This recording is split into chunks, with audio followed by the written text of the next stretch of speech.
Just do it already.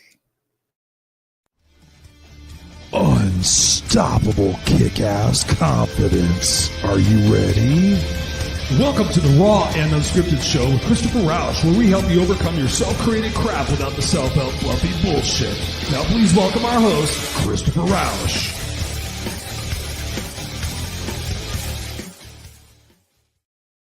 What's going on, ladies and gentlemen, boys and girls? Welcome, Christopher Rausch. No, welcome to you. Welcome to the Raw Unscripted Show. We're back here again live every single Tuesday night, 7 p.m. Pacific Standard Time, bringing you the goods. We're doing it live on the video cast. Many of you listen on the audio podcast, so thank you. We're in like 26 different countries right now, so thank you from all over the world. It makes my heart so huge to know that these words from my mouth and the interviews that I have and the conversation that I'm having is reaching all across the globe, because my intention every week when I show up here, everything that I do, my intention is to bring this world closer together. My intention is to make this world a more loving, collaborative, inclusive place so that our kids and our kids' kids inherit something amazing and not something they have to fix. So we as adults have an opportunity for us to reframe our perspective about our beliefs and our past and our present and our future. We have an opportunity to level up and become the best possible versions of ourselves in order to leave this world a much better place. We have to get our shit together, ladies and gentlemen, and you are at your place where I help you get your shit together, where I bring the experiences that I've had, or the coaching experiences I've had, or the guests that I've had on the show, or that I will have on the show, to share their experiences with you, to ignite a fire within yourself, to realize that it is possible, that you do not have to reach rock bottom in order to find the leverage in which to do something different with your life. You can find that proactive leverage. You can find that proactive resiliency. You can find that discipline within yourself by finding your why. When you find a big enough why, you have a big enough how. I was just coaching somebody that today. When you have a big enough why, you have a big enough how. You have to get crystal clear on that why. You have to be very intentional about fulfilling an obligation every single day to make a dent in that why. And when you're living intentionally and you're living congruently and you're enjoying the moments and you're growing and you're surrounding yourself with amazing people, guess what? You live a pretty incredible kick-ass life. It's not about having 18 bathrooms in a house. It's not about having a Bugatti or a Lamborghini. It's not about all those things. It's about the moments we get to experience, the moments we create, and really about the moments we put ourselves into, that we get to experience life. We get to experience the fear and the excitement and the adrenaline of being alive and living in this moment, as opposed to existing in it, playing someday. Oh, someday that's when this happens. And I pray and I wish and I hope and all that other stuff. And then your life passes you by. And guess what? You're left with nothing but regrets. Nothing but regrets. Is that really what you're about? Is that why you signed up to come here and have this amazing experience? Is this why you've survived 100% of the things that you've already been through? Just to be mediocre, just to be complacent, just to be lazy? Ladies and gentlemen, boys and girls, I invite you tonight, again, whether you're live or on the replay or listening to us on the audio podcast, take notes, because I know for sure this conversation tonight is going to be fire. What's up, Ted? Ted saying here, he's chiming in on the live broadcast. He says, so true. Thank you very much, Ted. I appreciate you, brother. Got Robert Broker in the house. Says, hey, Christopher. Ted says, hey, everyone. It's a great way to think, my friend. Yes, I like to say so. I mean, if I went from a homeless 7th grade dropout to being where I'm at today, I must be doing something right. So I'm excited for my guest tonight. We have had an initial conversation. We've had conversations over the internet for the last couple of months. She was intentionally supposed to be on the show in May because we're booked out until June. But because I'm so excited about having her on the show and having this conversation, and I know she's going to bring fire, I decided to put her up at the front of the list, ladies and gentlemen.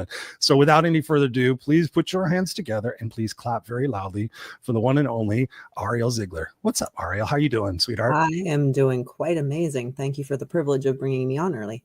Yeah. I figured you and I had some chemistry and we both speak the same language. I talk about it when you're posting on Facebook, you're posting your cool little sayings. And I'm like, she's reading my brain. She's reading my brain. And I have put it down. I'm like, I'm not fucking around. You're reading my brain.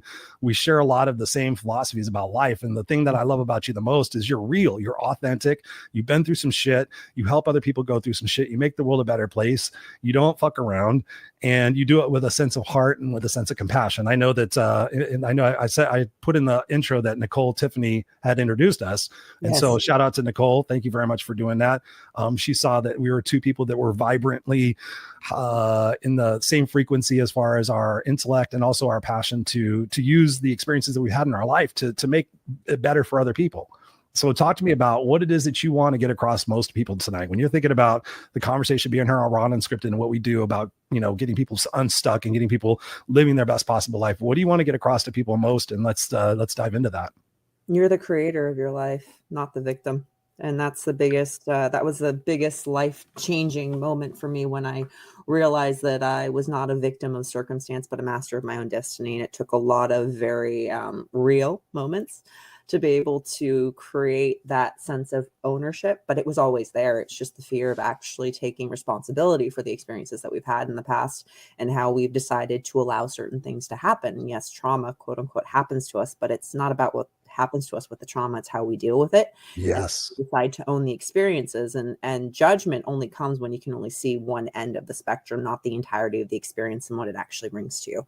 And no one here knows any of my past, but much like you, I had my stint with homelessness. I was diagnosed with an eating disorder. I had my addictions. I've seen death. I've seen murder, diagnosed PTSD, anxiety, panic disorder, all those fun things that brought me to making my business in 2020 and realizing that either we're going to pick up our big girl shoes, or we're going to subsist to the government or die. So obviously we're here now. And I created my business in 2020 after I healed through all of that, despite what normal pop culture would tell you about the therapy cycle of always needing to be broken and never fully being able to be healed. Mm-hmm. That's so true. That's the problem I have with modern psychology and things of that nature. That's why I became a coach. I actually was studying psychology, was going to become a psychiatrist, was going to go that route. And I just started, the more I saw it was prescriptively designed for them to keep coming back and keep coming back. I'm like, okay, no, there's actually solutions to these situations.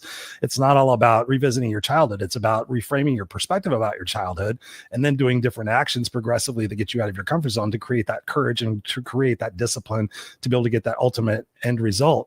When you think back on your life, when you're talking about that awareness, you use the R word, which I call the R word. I don't think fuck is a bad word. I think R is one of those bad words that people associate with, but responsibility, right? Mm-hmm. We can sit there and a situation can happen to us once, but you're right. We get to play it over and over in our head saying, oh, I'm the victim, I'm the victim, I'm the victim, and yet not do anything about it except for bitch, piss, and moan and wonder why we're not happy. How do you suggest that people get real with themselves, to stop the lying, to stop the bullshit, to say, yes, it was a fucked up experience, but you're repeating in your head, you're self-sabotaging yourself. How do we get people to take ownership and responsibility to try to see that situation from a different perspective, like you did?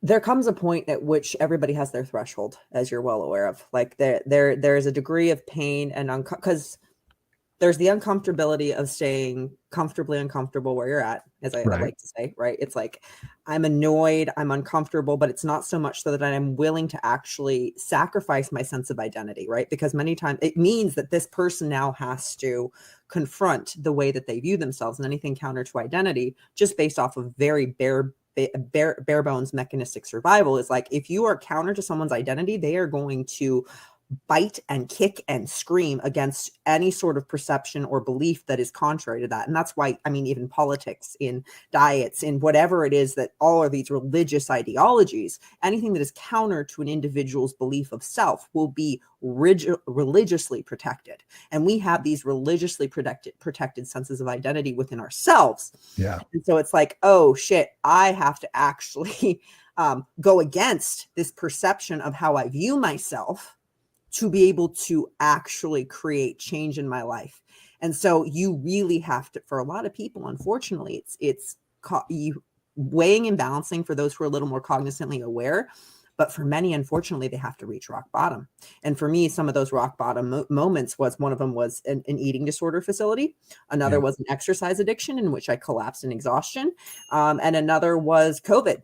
So those were like my three big ones. And I just literally, it was that or literally die. Quite 3 times, actually.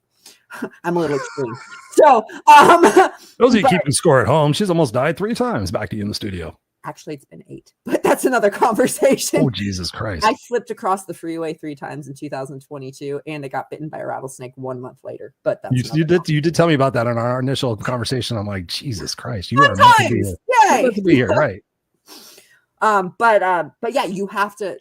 There is that moment that the person realizes internally, I'm not willing to put up with my own bullshit anymore. or the cost versus reward, like the loss of a loved one, the loss of not being there for their child, the loss of not being there, losing their spouse, whatever it may be, or actual physical possible death. Right. It's very true. It's very real. And that's what you're talking about. I was actually just coaching somebody earlier today, and I love the fact that questions really have the key to unlock where we're at, right? You know, I think about my terms of my life and the things that I've done to change my situations.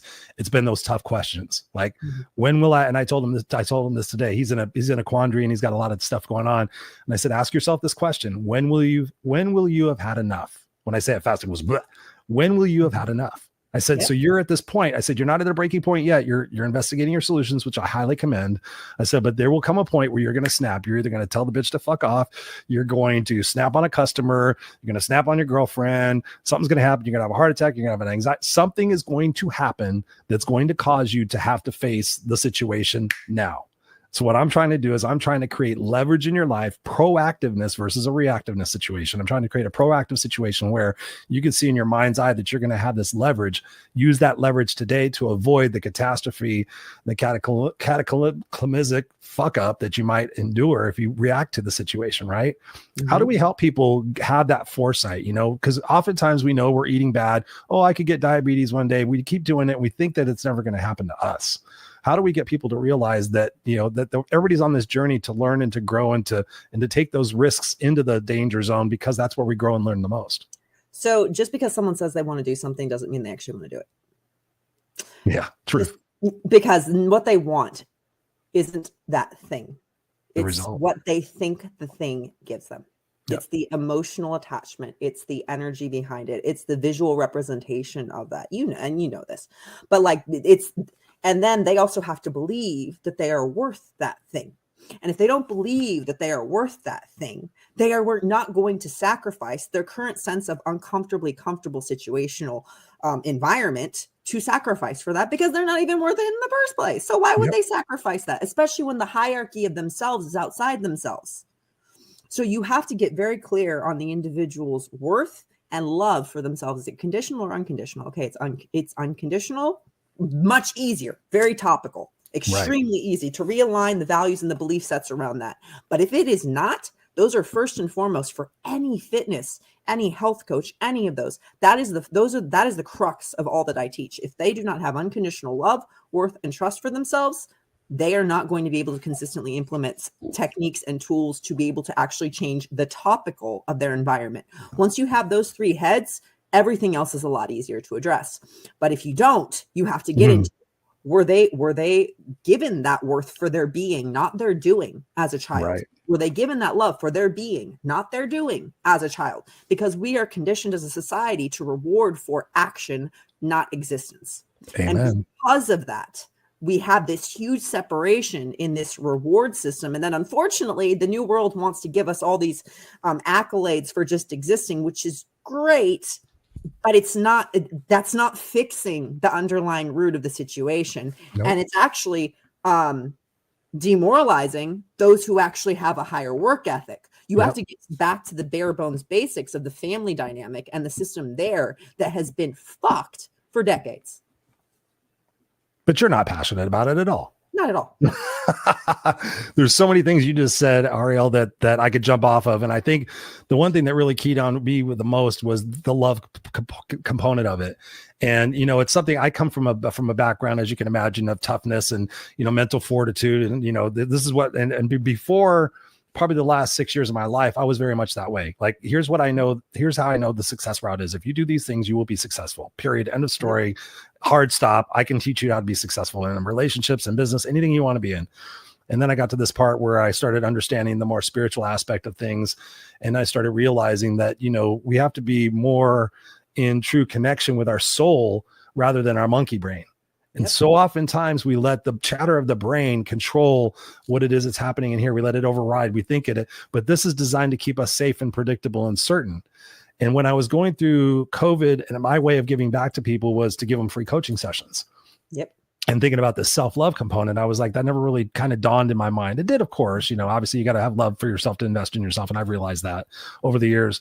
But as I was giving these free Zoom calls, I was probably about 15 of them in, and I probably gave 100 or 125. I didn't keep track. It was just over about a period of a year and a half. And just if anybody was having trouble, I said, okay, if you want a session with me, let's do this. And I heard this little whisper about 15 calls in, and it said, ask them, do they love themselves? Yes or no? Yep. And I thought this was a ridiculous little whisper. I call it my soul telling me to ask this question. Yep. And I'm like, are you fucking what? What is that's this shit? stupid. That's a stupid question. I mean, everybody loves themselves. They may not like themselves. They may be. And so I just stopped right there and I said, okay, I heard it for a few times. And I said, okay, Ariel, I'm going to ask you a question, and it's going to be a very yes or no question. I don't want you to think too much about it, but do you love yourself? Yes or no? Mm-hmm. And I was shocked. Yep. 75%. I'm not a calculated guy, but I'm pretty sure about 75% of people that I spoke with stopped and looked at me on the camera and went, yep. Yeah, I think for the most part, I think, there's some, I don't know. That's a good question. I had so many answers. I had very few people who were like, hell yeah, I love myself. And I said, okay, talk to me about how you love yourself. How do you talk to yourself? Mm-hmm. Well, I could use some improvement on that. Okay, do you take yourself out for dinner? Well, how do you, and people thought they were loving themselves. I'm like, what would it look like if you started doing a couple of these things? What would it look like if you stopped tolerating some of the bullshit in your life? Oh, wow, I do tolerate a lot of stuff. I'm like, okay, you can love yourself a little bit more by taking some of those tolerations away and holding some people accountable, because that'll let them grow too. So in that quest or in that realization for me, seeing that people struggle to love themselves and realize that, okay, if you don't love yourself, then again, like you said, where are you putting your effort in? Or you're staying comfortably miserable. You're playing the certainty game. Like, as long as I'm certain that I'm safe and I'm predictable and I'm not going to get out of my comfort zone, how do we get people to love themselves better? How do we get them to find? And I think the subcomponent of that is that forgiveness and empathy. Because I know you've been wronged. I know you've been through some shit. Have I been wrong, or have allowed myself to be wronged? There's a difference both. I think about my journey, and one of the reasons I'm still sitting here today in a halfway decent shape is that I learned about empathy and forgiveness. I learned to see things from people's perspective. I learned to find empathy for my mother, who put me through a lot of stuff. I learned to see things from her perspective, and that helped me a lot. But what do you think we can do tonight to help people get to that core space of loving themselves? Because I believe if we can fix that, the world could be a much better place pretty quickly. 100%. People say that they want to fix everything outside themselves and they don't want to fix themselves. So how can you fix the world if you can't fix yourself first and foremost? Right. I believe, this is my belief, and I always say that my beliefs can change at any given moment, because it is a belief and it is a constraint, which means that the perception can shift. But my current perception towards unconditional love is unconditional acceptance for all past, present, and potential of what we can do, have done, and will possibly do. So it goes to forgiveness completely for everything that we have ever done, everything we have ever involved ourselves in, everything that we have allowed, everything that we have allowed others to do for us, everything that we have done to others, everything, which means a lot of oh shit moments. A lot of, oh my God, I allowed that. Oh my God, I allowed that. Oh my goodness, I was responsible for that. And humbleness. Like a lot of humbleness and a lot of self-awareness and emotional intelligence and passion and discipline and dedication. But the discipline needs to come from a passionate place, not a place of self-flagellation. And that's a distinct difference. It's not so much the discipline. Can you go deeper on that? Because I want people to really get that. That's important. For me, it's a huge pet peeve, believe it or not, when people say, you're so inspiring and motivating. And I'm like, why? They're like, you're so disciplined. And I'm like, I'm just passionate. There's a difference. Yeah. Because I come from a place of that, right? And I joke because I used to berate myself with exercise, right? It used to be a place of, I hated myself for a little bit. My mother passed away in 2020. It was just her anniversary is coming up in 2 weeks. So 11 years ago. And when she passed away, I was named the one to take her off life support. And I was 22 at the time. Wow. 22-year-old me is like, fuck, I don't want to deal with this, going through school full time, navigating all that. And I was just like, I ran from the deathbed. No shame. None left at all. I was like, I don't want to deal with this. I can't handle this. I made excuses to run away whenever she was in the hospital for cancer, dying from breast cancer. Wow. I hated myself. Yeah. I was, but girl. She didn't trust my father to take her off life support and make the decision that was in her best interest. So she put me as the person to make the decision. So I hate no responsibility there. That's another tangent. But it took me a lot of forgiveness. Like I had to really look at myself and like, why am I hating myself here? Like, what is this really giving me right now? And I actually realized there was a degree of like that pain was giving me a connection to her. And many times there are these underlying little like benefits that we supposedly reap from not forgiving certain experiences that our subconscious is really fucked and kind of almost like sadistic and holding on to. So it's like, oh, if I don't forgive this, maybe I get to hold on to this person. It's like, it's really yeah, the victimhood works for him because people feel sorry for me and they're like, oh, that's why you're not successful. That's why you're not. It's okay.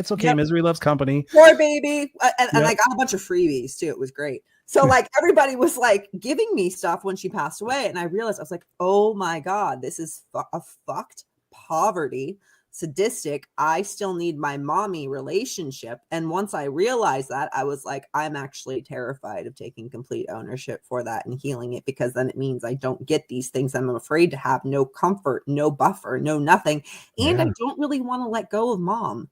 So there was that moment. And once I realized that, I wrote up, for me, I'm all about exposure therapy style modalities. I'm like, just like diets, I would rather it suck really bad very quickly and then be done. So that's part of my integrative. I'm the same way. Rip the Band-Aid off. Rip the Band-Aid off, be done. Yes. So when I healed that, and I was like, this just heaviness was lifted and I was able to freely operate. And that's, and then when you do that, your perception opens up and then you see all these experiences that open up for you. And for me, I pushed like another tangent for another time is like, I wouldn't allow myself compassion. I would beat myself into exercise submission. I hated my body. I restricted my body, all those different things that were shame components, and dysmorphia many times is actually manifested shame, believe it or not. Once you deal with shame, most people's dysmorphia dissolves, but that's another tangent for another time. But once you did that, that exercise was actually something I decided to enjoy again. I stopped running to beat myself into the ground. And then after a while, I realized I don't even really like running. Oh, shit. Okay. So many times when we start to realize that it's not the thing that we're doing, we're using it for another intention. Yep. It evaporates. And that's why I say it's the intention behind it. And are you using the experience to self-flagellate, or is it because it's passion? And you know as well as I do, many guys go into the gym, they broke up with a girl, I'm going to go lift and blah, blah, blah. And they're beating themselves into a certain physicality or mentality that they want. It's like, it's good to improve, but at what point is this now self-deprecating and pushing you down because you don't actually have that internal worth, and the only worth that you're getting is out of the gym? So, I've met so many people like that. So many people on the outward, the arrogance, the confidence, everything else. Have a conversation with them as a coach. Whoa, you find out the stuff that's really going on inside, the insecurities, the guilt, everything. And you're like trying to unpack that stuff. When I first got into coaching, a lot of my first coaching people were buddies from the gym.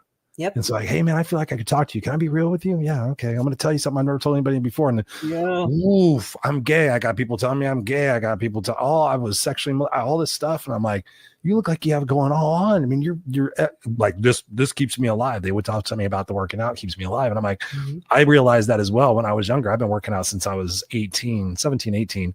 And I realized it wasn't for the physicality, although I look good. It was for this. Like, this is, I need the gym. I need to go push that out there. I need to sweat it out there. I need to see other people out there grinding because it inspires me. I need to go. That's my mental therapy, right? I've been to therapy. I've done antidepressants. I've done all those different things. I've done readings and breath work and plant-based. I've done all these different things, but I know when I go to the gym consistently, and that's why my word for this year, and I was going to ask you if you do this kind of stuff, like words and stuff like that. I don't see you as that kind of person, but I did. My word this year was pride, because I realized when I was searching for the word last year, my word was intention, like being very intentional, because I tend to get scattered and I tend to take on too many things. I'm like, being very intentional. My focus is the book. My focus is this. And I was very good. This year I was like, okay, what's my word? Right. Because I've done so many things in my life, and I thought pride, because when I take a sense of pride in myself, which I had not been doing as much, that my sense of pride about other things started to wane. And I started realizing when we take a sense of pride within ourselves, and we have that I put it on myself, is like, okay, if I'm washing my truck, or if I'm doing something, how can I do it to a little bit extra effort? And so for me, I go darker, or I go creative. And I think if a film crew was following me, like, okay, we're going to follow Christopher Rausch, the No Excuses guy, a day in the life. If they were filming me cleaning my house, if they were filming me doing this or playing with my son, how would I be? Right? How would I intentionally be for that? And then just be that way anyway.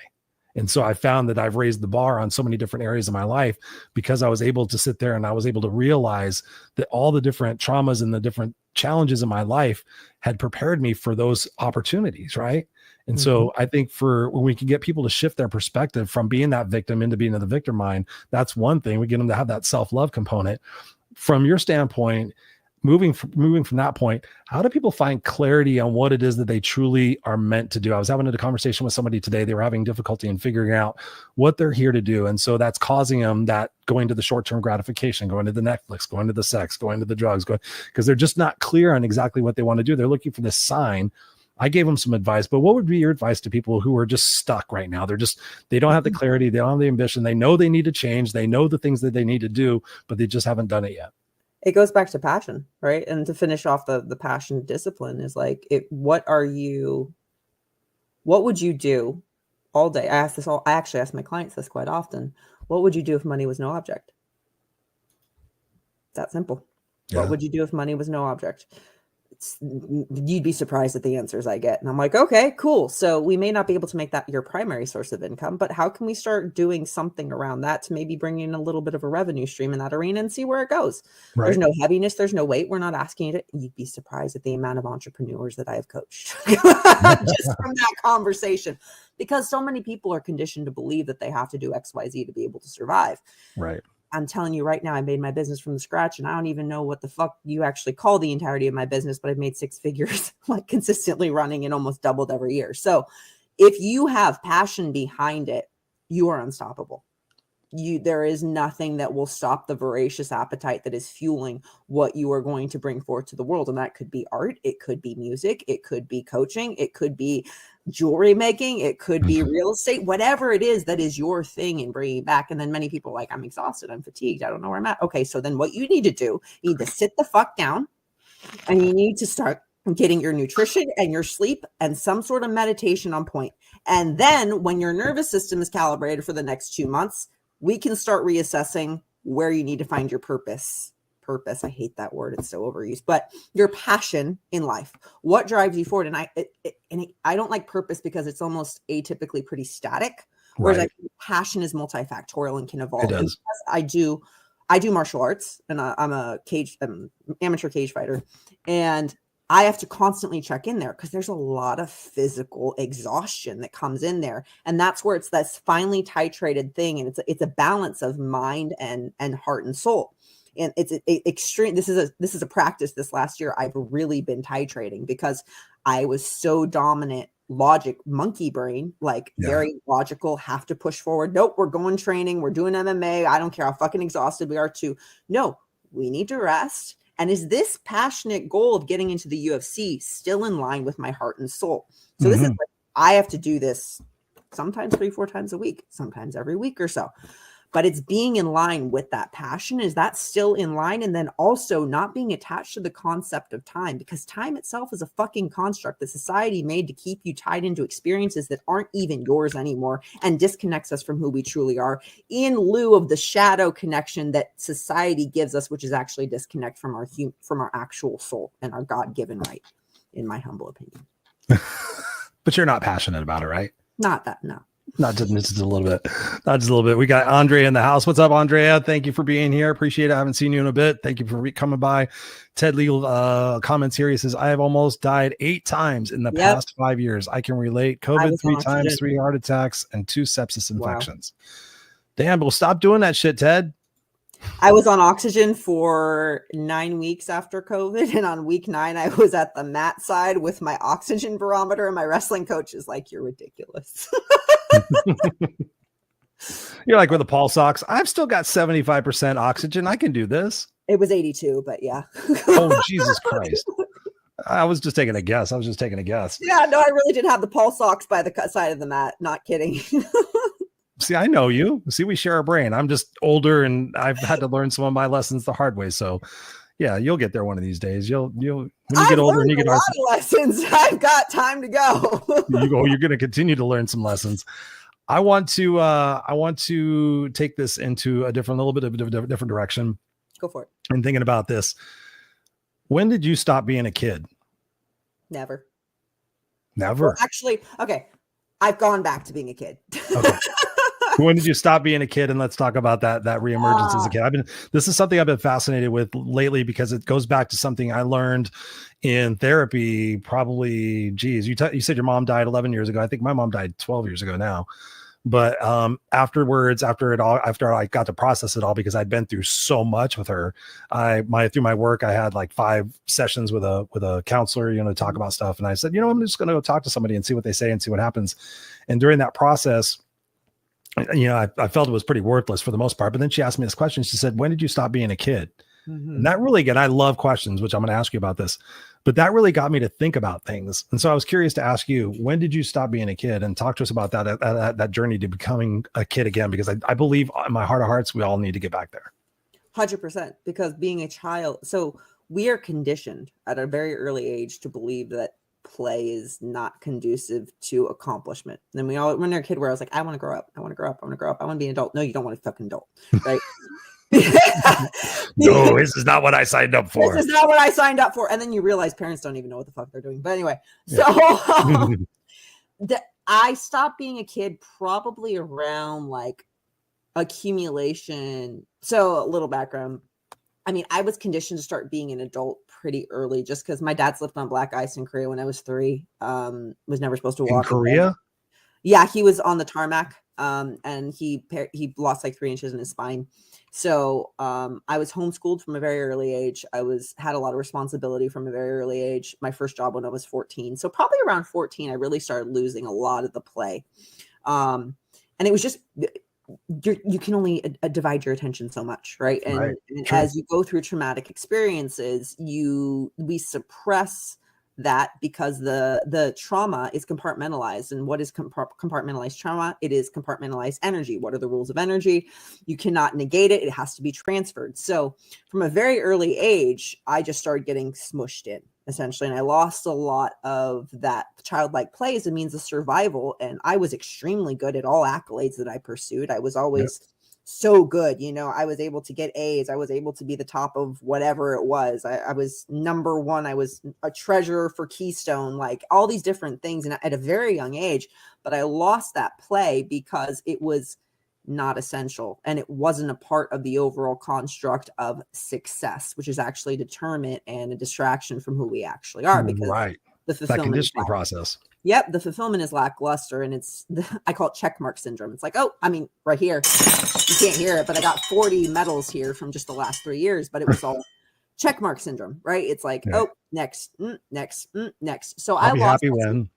Exactly. I'll be happy when, instead of I'm happy now, right? Yeah. The joy now, embodying what you can be now, which goes to unconditional acceptance, right? And that's also terrifying. How do we get there? How do we get to unconditional acceptance when there's so many things telling us that everything should be conditional? It should be, if you're pretty enough and you're smart enough and you're man enough and you're this enough and they're not enough and you're not a dick and you're not cancel culture and you're, there's so many. We're conditioned to believe that if we accept something, that means that we won't actually pursue that thing anymore, which is counter to what it actually is. Because as you well know, we can then come from a sense of overflow, in which I have so much of this, I just want to see what it's like to create more, as opposed to the scarcity of, if I don't hold on to this, I will not be able to have it again. Well, that was me. Mm-hmm. But anyway, so I found, like, as I started to heal from these things, my perception started to open up as my nervous system started to heal. And I started to really work on my sleep and my breath, and really integrating all those things that I had been avoiding. My boss, I still remember pulling me into, I had a panic attack at work at Gold's Gym, number 1 in the team, but like I was super anxious attached to that job. Like I had to be top of the team. And he's like, you're great at coping, but there's going to come a point at which you're going to collapse. And I literally did collapse in 2019. I collapsed to the floor like a stone, was carted off to the ER, and was a talking head for 4 hours. So after that, I realized there was some stuff that I had to deal with, or it was going to probably kill me. And I wasn't quite ready to die. Mm-hmm.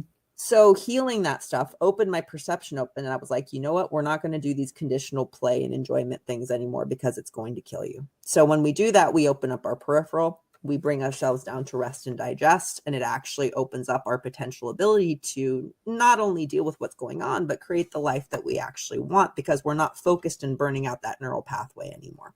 When you're constantly driving in one area again and again and again, it's like a blade. You're cutting and the blade is becoming duller and duller and duller. True. When you wonder why you can't cut through that steak anymore, it's because you're not going back and you're not sharpening the blade. And that's what we all do with this hustle, grind, drive mentality. And we don't allow ourselves the play that we actually need to be able to pursue that thing with the energy and intention that we desire. Oh, soundbite right there. Soundbite right there, sister. I mean, that's so true. That's the thing that I learned about, was the fact that for me, in my process, when she asked me that, I said, similar to you, I said, my mom did a good job in helping me play. I mean, she did a much better job than she did. She wasn't allowed to go out and play as a kid. It was all schoolwork. She graduated high school when she was 15. I mean, she had no social life. And so it explains a lot of her outbursts as a woman of this child of the 60s and the 70s, free love and just rebelling against everything that she never got a chance to experience. And that's why she turned out the way she did. And so for me, getting to go out and play was part of that, but I had so many responsibilities that I was held accountable to. I was the latchkey kid. Yep. 5, 6, 7 years old. And so when she asked me that question, I said, honestly, I'd say about 7. I still played, but I, between getting bullied and beat up at school and the physical violence at home, my self-confidence, everything, that's when I was introduced to music. And that's when I just started listening to records all the time. That was my only escape from not going insane. So I told her, I said about 7 years old, and she goes, how do you feel about that? And I said, I feel like I was kind of ripped off. I said, then at 13 years old, I was a 7th grade dropout, having to live in the car with the cats and the dogs and all that other shit that I was exposed to. And she goes, you need to get back to that playfulness. And this was years and years ago. This back 10 years ago or 11 years ago when my mom died. And so as a result of thinking about that, I'm like, I have a TV, I have PlayStations, I have guitars, I have all sorts of stuff to play, yet I don't. And then I said, okay, why don't I do that? And I started again. And we're doing this for you guys out there to let you guys know. This is the process that we go through. And I said, finally, the long story short, I got to the point where I said, I feel guilty if I play without earning it. And I thought, where does that come from? That comes from my childhood. We never went on vacations. Once we got done with something, we had something else to do and something else to learn and something else to do. And so it was like, and you didn't get your respect, or you didn't get your earnings until you did all that, until you collapsed, until you came in the door sweating and bleeding and crying and tired at the end of the day. And I'm like, okay, what would it be like if I shifted that belief? If I just actually let myself play, what kind of ideas might come to me in the play when I'm instead sitting here focusing and concentrating and being so deliberate and intentional that I'm not having any ideas. And so I think that's important for everybody listening and watching this tonight, is you have to get going back to that sense of adventure, that sense of play. I was just coaching somebody before this show, and I said, get back to that sense of adventure. Like, be curious about what's next. Don't hide from what's next. Don't be like, oh my God, I'm afraid of what's next. No, I'm excited, because fear and excitement are literally the same thing. It just depends on what you look at it. So I want you to talk about that. Help people understand the way they can shift from fear to excitement. Well, fear is a story, right? It's a story of old projected onto new. And everything in life, not just fear, not just excitement, but everything starts with experience, right? The experience is initiated, then we have the thought, and then the pile of thoughts creates the story. This goes to anything, absolutely anything. Experience is always the very first thing that happens. And then we create these thoughts around it, which is not us, mind you, for anyone who's watching this. Thoughts are just an extrapolation that we have in our mind. And then we pile those on top of each other based off of previous stories or stories that we've observed. So that every experience in and of itself is inherently neutral until we project these stories upon it. So what are you outside the story? What are you outside the thoughts? What are the emotions outside the thoughts in the story? They are all inherently neutral sensations. When you start to create that separation, you change your life. And this was the biggest thing for me in healing the anxiety. I was medicated for 10 years. So the biggest thing I would say is, why are you projecting a story? What are you trying to control here? And can you let go of that control? Because if you can let go of the need to control, your entire experience and your potential for life opens up. Golden, baby. Golden. I'm just saying golden. Ladies and gentlemen, boys and girls, you better be paying attention to this shit. I want to catch what Andrea said here. She said 3 things you need to do to break free from trauma. Go from hurt to heal. Call it the 3 R's. Recognize, resilience, and restore. What do you think about that? The only wariness I said, like recognition, yes. Resilience, Yes, to an extent. Restore, I would ask what you mean by that, because the definition there is a little bit different for everyone in that. And definitions define your reality, right? One Right. person's Oh, yeah. definition is entirely different than another. And that's why societal constructs are so different. It's funny to me how people hold their definitions so tightly. And I've traveled around the world. So I'm like, that definition doesn't mean that over here. And you're still holding this moral. But anyway, the only wariness I have in affinity and identification with any verbiage is that verbiage that you are deciding to associate with is going to subconsciously pull those experiences into your life that reinforce that sense of identity. So if you believe you are a resilient individual, you're going to have tough shit come your way because you have to reinforce that sense of resiliency. And you wonder why you're exhausted all the time. So I don't attach any adjectives to myself personally. Again, this goes to the neutrality of every experience in what I decide to indulge myself in, which takes constant. It's like any process, any exercise, right? The more that you do it and you create the separation, the more default it becomes. True. But anytime you label something as hard or difficult or exhausting, guess what it's going to be? If you want to be resilient, you're going to deal with some interesting circumstances. And as long as you're okay with that, cool. But if you're wondering why a bunch of things are difficult, you might want to look at the adjective usage that you're deciding to attach to yourself. So true. So true. And I love that because, I mean, we really thoughts become things. Yep. And actions make them so. So when we sit there and I think about, and I have something I've caught myself recently on my Friday night show with Scott, the last we've been doing things like seasons, like they do on Netflix. So one of our seasons was, who am I? Identity, who am I statements, I am statements. And through that process, most of the time, I say, who are you? Well, I'm a coach, I'm a dad, I'm a this, I'm a that. And through this process and us having this exploration of conversation with different people, I think we did about 8 different people talking about who am I? What's our identity? How did you come to find your identity? How can we help other people find their identity? And I found for me, like I changed my I am statements like, oh, I am tired or I am this, I'm that. I'm like, no, I'm experiencing feelings of being tired, but I am not tired. Correct. Okay. There's a delineation there. So I catch myself now, but what I say often, and I say when I wake up in the morning is I am peace. And so when I find myself going throughout the day and I'm frustrated on this and I sit there and say, oh, I'm frustrated. I'm experiencing moments of frustration, but I am actually peace. Well, and that has been helping me because you're right. What we focus on most, where they think about it, where focus goes, energy flows. So I think about it in terms of the reticular activation system, right? The RAS system. Yep. You sit there and go to buy a car, you're going to buy a green Honda, and all of a sudden you see green Hondas everywhere. It's like, oh my God, what happened? They were there all the time. You were just focusing on everything else, but now you're focusing on the green Honda. Yep. I tell people all the time, like, look around your room right now. For all of you guys listening and watching, do this exercise. Look around the room and tell me everything that's red. And just take a second, like that's red, that's red, that's red, that's red, that's red, that's red, that's red, that's red, that's red, that's red, that's red, that's red, that's red. So in my own office, I picked everything that's red. Now, ladies and gentlemen, you'll be like, oh my God, he's going to ask me what's red. No, I'm going to say, tell me what's blue.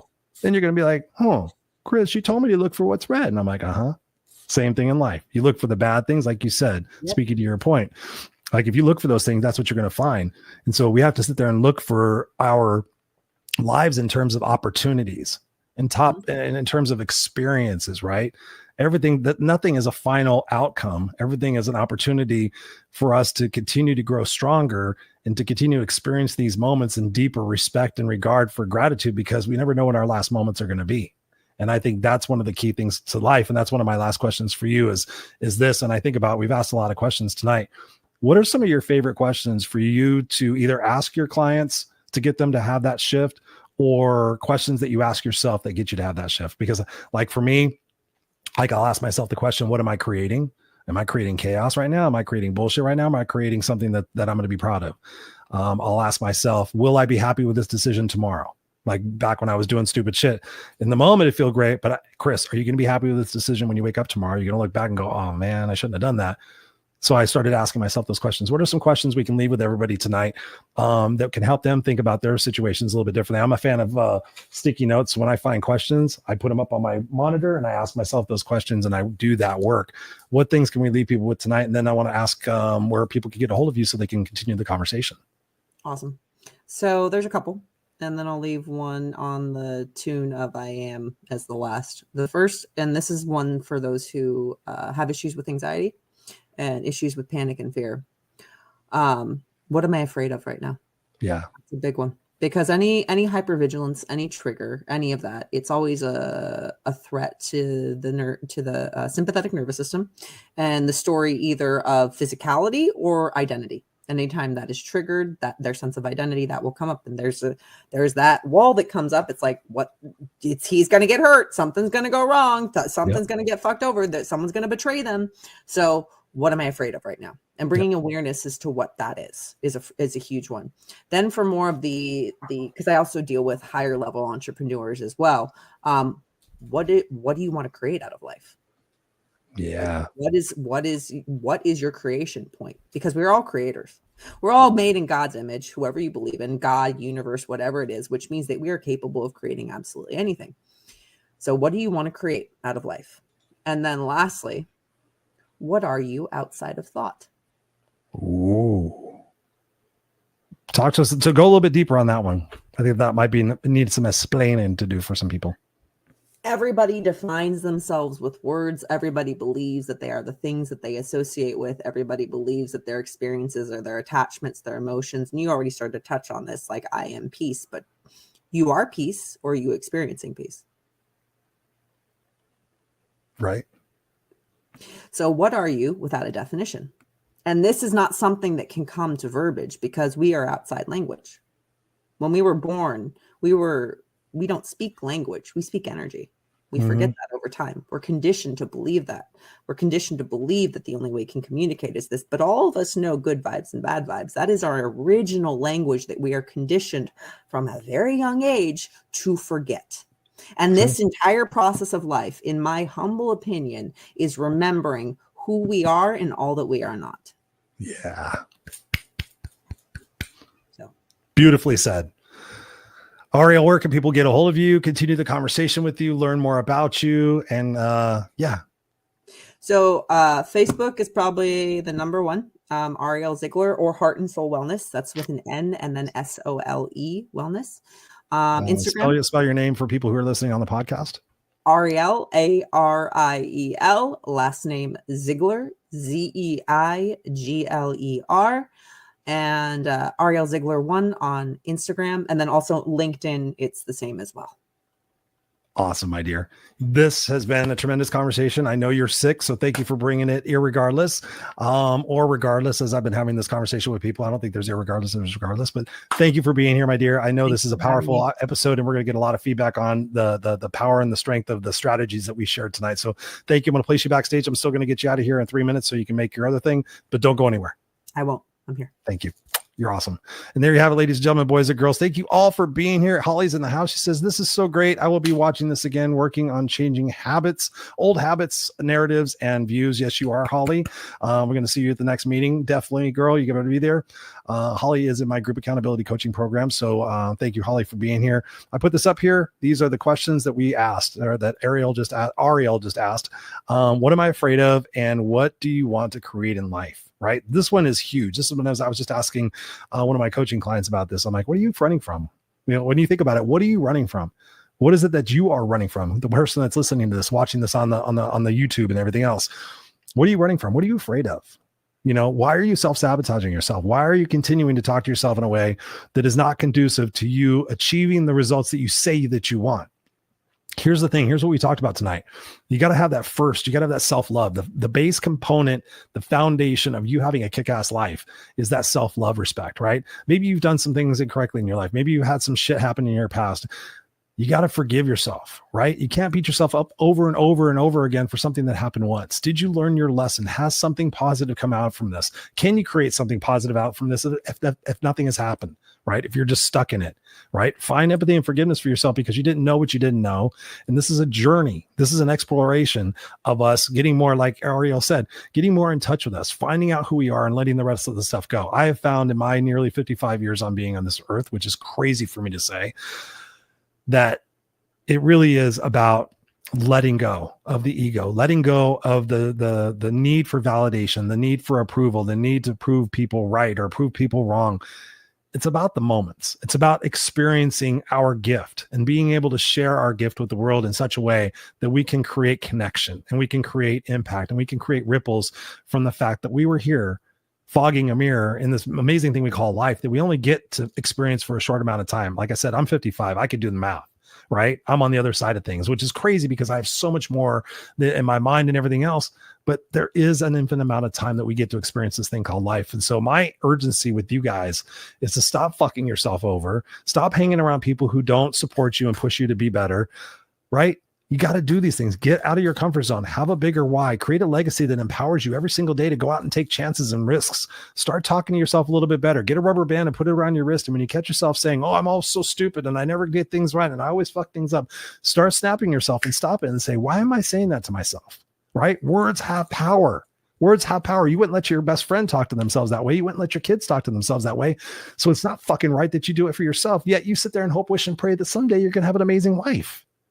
You have to switch what it is that you're doing, ladies and gentlemen. You have to switch what it is that you're thinking. And then you have to go out there and do the work. And it won't be easy. It's going to be hard. It's going to be challenging. It's going to be frustrating. It's going to be exhausting. It's going to be everything. But on the other side of it, when you look back and you're going to see the progress that you made and the person that you become as a result of that, you're going to have what's called, how do they say, respect for yourself. You're going to have integrity. You're going to be aligned with your values. You're going to be more on fire than you've ever been before. And you're going to continue to make that positive ripple in the world and create the legacy that you deserve to leave in this world, right? Don't leave possessions. Don't leave money and all that other stuff because that people aren't going to remember you that way. Be you. Be authentically and congruently 100% you. Live your life. Rock your fucking life out. Fly your freak flag. Go out there and experience it, right? Go back and watch the show if you just came in the middle part of it, because since the beginning of it, we were fire. So I appreciate you guys. If you guys want to go check out anything that I've got going on, noexcusescoach.com, go check it out. The group accountability program is doing amazing. I still got it at fire prices. Just my way of helping you guys crush 2024. So we'll be back here next week on the Raw Unscripted Show, 7 p.m. Pacific Standard Time. If you want to catch us live on the YouTube and everything else, otherwise catch us on podcast, wherever podcasts are sold. And we'll see you here next time on Raw Unscripted. Go out there, be beautiful, guys. And I love you guys. Peace.